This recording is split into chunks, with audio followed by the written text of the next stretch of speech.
AP state aquaculture development authority act లో మార్పులపై ప్రభుత్వం సమావేశం నిర్వహించింది. ఈ సమావేశంలో deputy speaker Raghuramakrishnaraju, MLA Kamineni Srinivasarao, fisheries vice chairman Anam Venkataramanareddy పాల్గొన్నారు. ట్రంప్ వల్ల 3 నెలల క్రితం ఆక్వా రంగంలో సంక్షోభం వచ్చిందని డిప్యూటీ స్పీకర్ రఘురామకృష్ణరాజు తెలిపారు. ఆక్వా ఎగుమతులపై సందిగ్ధత నెలకొందన్నారు. ప్రభుత్వం ఆక్వా నిపుణులతో చర్చించిందన్నారు. ఫీడ్ మ్యానుఫ్యాక్చర్లతో చర్చలు జరిపి ధర తగ్గించామని రఘురామ తెలిపారు. 10 ఎకరాల లిమిటేషన్ లేకుండా ఆక్వాకు 1.50 రూపాయల విద్యుత్ ఛార్జీలు అమలు చేయబోతున్నామని fisheries vice chairman Anam Venkataramana Reddy తెలిపారు. నెలల క్రితం ఒక సంక్షోభం ఆక్వా పరిశ్రమకి ఎదురైంది. ట్రంప్ గారు కొన్ని 26% సుంకం విధించినప్పుడు ఒక్కసారి ఇండస్ట్రీ షార్టర్ అయ్యే పరిస్థితి వచ్చింది.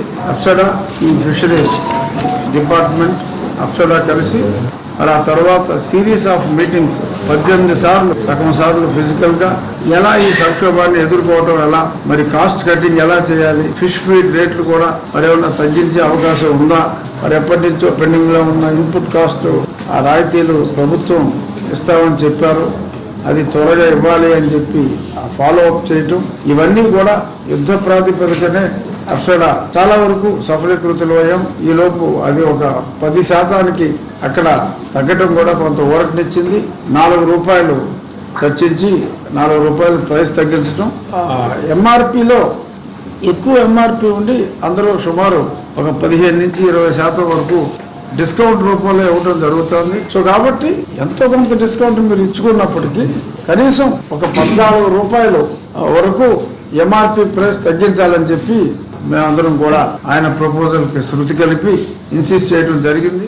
50 ఏళ్ళ నాడు ఆంధ్రప్రదేశ్ లో స్టార్ట్ అయింది ఫిషరీస్. అంతకుముందు దేశంలో ఎక్కడా లేదు. క్యాప్టివ్ ఫిష్ ఉండేది, ఊర చెరువులో పట్టుకుని. కల్చర్ ఫిష్ అనేది మనం ఇక్కడే మొదలు పెట్టాం. అది ఇవాళ 64,000 కోట్లకి వెళ్ళింది ఎక్స్పోర్ట్స్. ఆంధ్రప్రదేశ్ లో టాప్స్ కంట్రీ. డెఫినెట్ గా దీంట్లో ప్రభుత్వం చేయవలసింది ప్రభుత్వం చేయాలి, అలాగే రైతులు చేయాల్సింది రైతులు చేయాలి, సైంటిస్టులు, అలాగే ఆల్ స్టేక్ హోల్డర్స్. దీంట్లో కొన్ని మనం చేయగలిగిన, కొన్ని మన కంట్రోల్లో లేకపోతే రైతులకు నష్టం వస్తుంది. Fish farming is no more it's like పెట్టుబడులు కానీ దాని ఇండస్ట్రియల్ లెవెల్లోకి వెళ్ళిపోయింది. అది ఫిష్ ఫార్మింగ్ కూడా నిజంగా మీరు వచ్చి ఒకసారి ఆ రైతులు వాళ్ళ నాలెడ్జ్ చూస్తే, వాళ్ళు వాడే మామూలు ఫార్మర్స్ వాడే టెక్నాలజీ, ఆ లైట్లు చూస్తే చాలా చాలా బాగా